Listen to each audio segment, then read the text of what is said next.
Ai, hoje é dia dos 10 melhores filmes italianos da história do cinema. Ai, que delícia! Bora!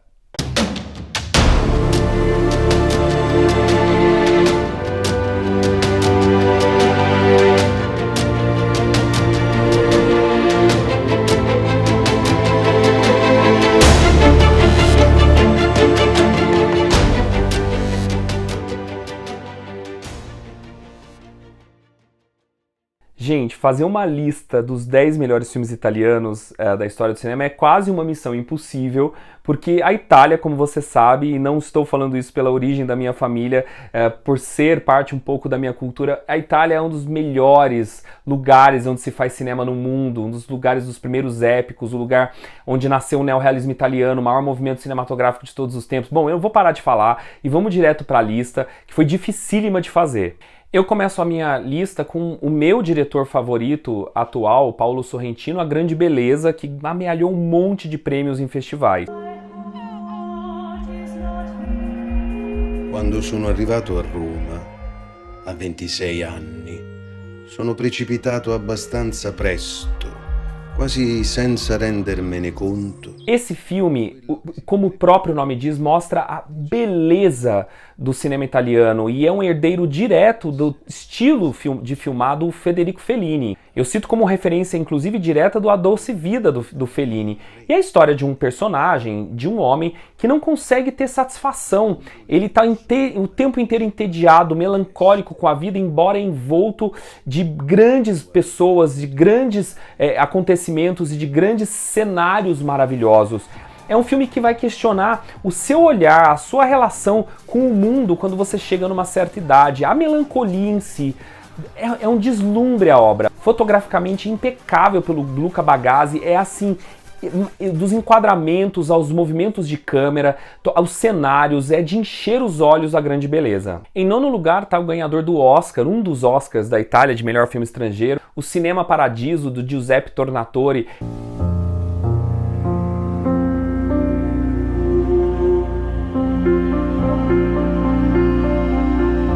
Ele tem que estar na minha lista porque cinema italiano é emoção, cinema italiano é personagem, é interação de personagens, e o Cinema Paradiso, naquela década, antecipou o que depois Central do Brasil vai trazer também, que é uma relação muito linda e emocionante entre um personagem mais velho que trabalha numa sala de cinema e um garoto, que é uma das atuações infantis mais deliciosas do cinema dos anos 90.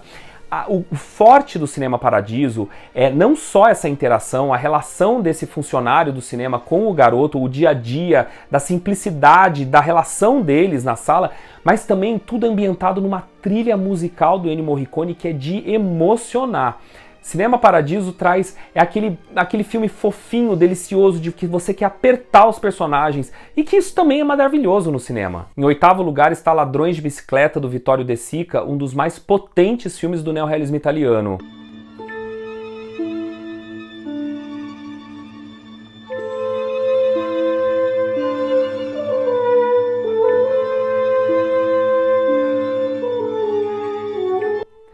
Esse filme tem como pano de fundo o desemprego na Itália do pós-guerra, uma Itália devastada, e a história de um pai que consegue finalmente um emprego, mas precisa da bicicleta, mas há um roubo na história, e ele tem uma missão de achar essa bicicleta para fazer o filho não morrer de fome. É um dos filmes mais devastadores emocionalmente e mostra a potência do neorrealismo italiano para deflagrar uma realidade que poucos documentários na época foram capazes. Você vai de fato mergulhar nas consequências da Segunda Guerra Mundial para aquele país, e o Vittorio De Sica, ele é emocionante na forma como ele conduz a atuação deste pai e de novo dessa criança. Mais uma vez, os atores infantis italianos são adoráveis. Esse filme é emocionante, ele mostra a crueldade do sistema, né? Uma frase famosa relacionada ao filme que é: você vive para sofrer, né? Então esse momento da Itália é muito difícil, que o Ladrões de Bicicleta foi impecável em retratar. Agora é a vez de Roma, Cidade Aberta, que a maioria dos livros de história do cinema, como eu, considera o filme que de fato abre o neorrealismo italiano, o filme do Roberto Rossellini. Oh, Gesù!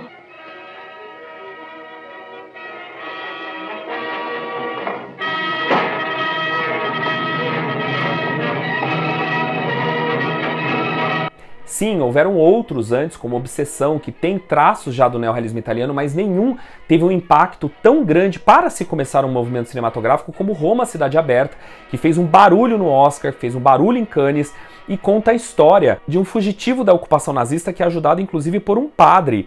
Anna Magnani brilha estupendamente, especialmente quando ela é cercada, antes dela ser pega. É um filme potente, foi filmado em Roma quando a guerra ainda não tinha acabado. Ou seja, o filme foi filmado em 1900, entre 44 e 45. O Rossellini, ele inclusive manipula as ruas, coloca os escombros da guerra. Imagina você fazer uma crítica à ocupação nazista, você falar de guerra, de fome, de roubo, das morais, inclusive da igreja, dos cidadãos, enquanto aquilo está acontecendo. Nada mais real do que o Roma Cidade Aberta. A Noite, do Michelangelo Antonioni, era um dos filmes prediletos do meu diretor, do maior diretor de todos os tempos, Stanley Kubrick. Questa è Milano, ma la vicenda che vogliamo narrarvi potrebbe essere accaduta in una qualsiasi altra grande città, di un qualsiasi altro paese, di un qualsiasi altro continente. E questo è l'ambiente. Michelangelo Antonioni, que ficou conhecido pela alcunha de trabalhar com a incomunicabilidade humana, embora ele nunca tenha gostado desse termo, traz esplendorosamente a relação decadente de dois personagens vividos pelo Marcello Mastroianni e pela Jeanne Moreau, que fazem uma jornada e encontram a personagem da Monica Vitti. O filme, para mim, o forte do Antonioni é, primeiro, a direção de fotografia sempre esplendorosa, como ele explora muito bem os ângulos, os olhares, as cores e as fraturas, aqui nesse caso de Milão. Depois, os silêncios dos personagens, os olhares dos personagens, isso é esplendoroso. E é um filme sobre existencialismo, é um filme sobre relações humanas nesse momento da Itália dos anos 60, comecinho dos anos 60. É emocionante, esse cara é um mestre dessa segunda fase do neorrealismo italiano. O A Doce Vida, do Fellini, é um filme tão importante na história do cinema que até a palavra paparazzo, se popularizou por causa do personagem do filme. Uma espécie de giungla, tiepida, tranquilla. Marcello! Dove ci si può nascondere bene. Ele conta a história também novamente pelo ator que trabalhou muito com o Fellini, o Marcello Mastroianni, que ele é um colunista de fofoca, de colunista social, que vive no mundo dos ricos, nessa Itália decadente, nessa Roma decadente dos anos 60. Então o filme, que eu fico muito impressionado quando as pessoas falam que o Fellini não é neorrealista. Como não? Primeiro que ele escreveu Uma Cidade Aberta. Segundo que o neorrealismo não precisa só falar de bicicletas, como ficou famosa a frase atribuída ao Antonioni. Não, é também neorrealista. Numa segunda fase, a realidade dessas classes altas, desse momento da Itália, nesse finalzinho de neorrealismo italiano. A história é incrível porque você vai ver esse mundo fraturado dos ricos, da mulher que apanha do marido, da traição. Fora a cena icônica do filme com a Anita Ekberg na Fontana di Trevi, aquela cena que você tem vontade de fotografar, de frisar, de fazer uma camiseta, de fazer um quadro. O Fellini não é à toa que ele é um dos diretores que mais ganhou prêmios no mundo inteiro, que sempre teve destaque no Oscar. Essa visão nostálgica e lúdica que ele mostra do mundo, não é à toa que ele era um dos diretores favoritos, era um diretor favorito, por exemplo, do Woody Allen, é o diretor favorito do Woody Allen, e de muitos, do Sorrentino, enfim. O Fellini, para mim, é talvez o maior diretor italiano de todos os tempos. Você sabe que o diretor de fotografia Vittorio Storaro foi trabalhar com o Francis Ford Coppola porque o Coppola adorou, se encantou com este filme agora que eu vou dizer para vocês, que é O Conformista, do Bernardo Bertolucci.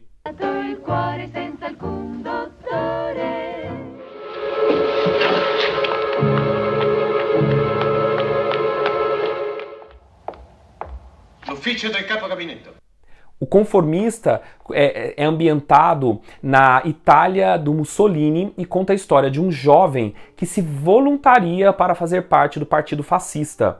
Só que o filme tem muitas nuances, e uma delas que me chamou muita atenção, à época que eu assisti, é uma relação de desejo muito forte que o personagem tem com um garoto que tem traços meio femininos. Então, o filme também está falando daquelas pulsões que a gente segura dentro e como a gente liberta, freudianamente dizendo, as neuroses, e ali retratado pelo esse desejo de ser um marido, de ter a esposa perfeita e negando os próprios desejos. Isso é o que mais me chamou a atenção, mas muita gente não vê esse ângulo, muita gente vê outras histórias, outras críticas políticas, outras críticas aos valores humanos e sociais da época.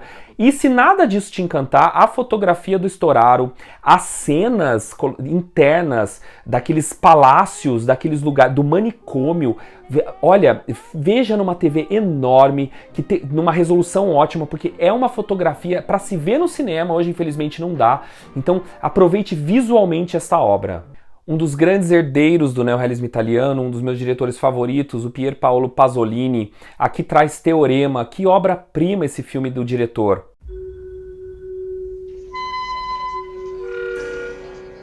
Questo è il boy. È boy. Teorema não é o filme mais provocador dele, ele pagou com a própria vida, talvez, após Salò, que foi um filme mais bombástico da época, mas o Teorema é espetacular na história de um visitante que chega que vai passar alguns dias na casa de uma família burguesa, do pai industrial, da esposa recatada e do lar, da filhinha, da empregada dedicada e do garoto adolescente, e ele sacode todas as convicções dessa família. A mulher que sente esse desejo proibido, o homem que começa a questionar o seu valor, a sua paixão pelo dinheiro e pelo capital, o garoto que tem desejos homossexuais, o Pasolini era homossexual assumido, e pagou com a vida também num assassinato, na morte muito controversa dele. E a menina, e a própria empregada, que essa relação do desejo com a cruz, com a igreja, ele é tão provocador que se você... Veja como é o ator que vive o personagem, o visitante. Ele parece a figura que foi desenhada de Jesus pela igreja, né? O Pasolini teve uma relação de muito ódio e pouco amor, né, com a igreja católica, e terminou tragicamente na sua vida. Veja esse filme, olha por que essa figura, até o Pasolini tinha declarações controversas, se essa figura era uma figura libertadora, progressista, ou era a figura do caos que entra na família. Em segundo lugar está um dos filmes mais, se não o mais forte e potente do neorrealismo italiano na sua primeira fase, que é o Alemanha no Zero, do Roberto Rossellini.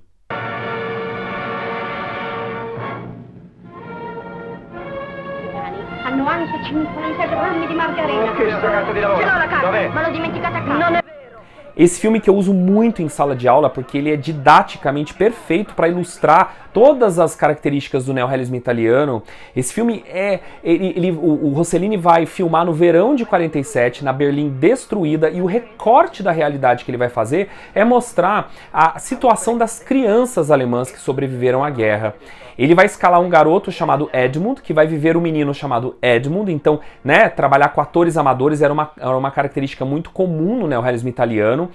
E é a história de crianças que perderam a fé na vida e que precisam trabalhar formalmente, mas não conseguem. Aí vão para o trabalho informal e não conseguem, e aí não tem outra opção a não ser até muitos se prostituírem. É um tema muito forte, muito tabu, que é sugerido no filme com um final terrível, e é um passeio. Se você gosta de documentários sobre a Segunda Guerra, esquece tudo isso, vai ver Alemanha no Zero, que você vai ver de fato o que era Berlim destruída após a Segunda Guerra Mundial. E é óbvio que no Olimpo da minha lista está 8,5 do Fellini, o maior filme italiano de todos os tempos.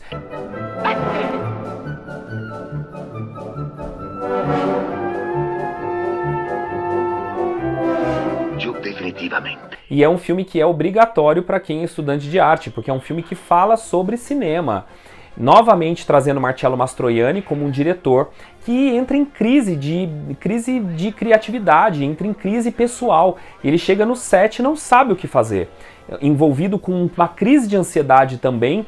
E aí você não só tem uma belíssima aula sobre o que é ser diretor de cinema, como você fala das angústias pessoais de alguém que trabalha com arte, com criatividade e ao redor, no meio do caos. O Fellini disse que isso é uma espécie de semi-biografia dele. Olha, sinceramente, eu não duvido, eu tenho que discordar do grande mestre, porque ele tinha muita criatividade o tempo inteiro para fazer obras-primas como essa, e 8,5 não encerrou a carreira dele, tem muitos outros filmes que um dia, quem sabe, eu trago para vocês. Gostaram? Espero que sim. Comenta aqui qual filme para você faltou que devia estar na lista e divirta-se. Tchau!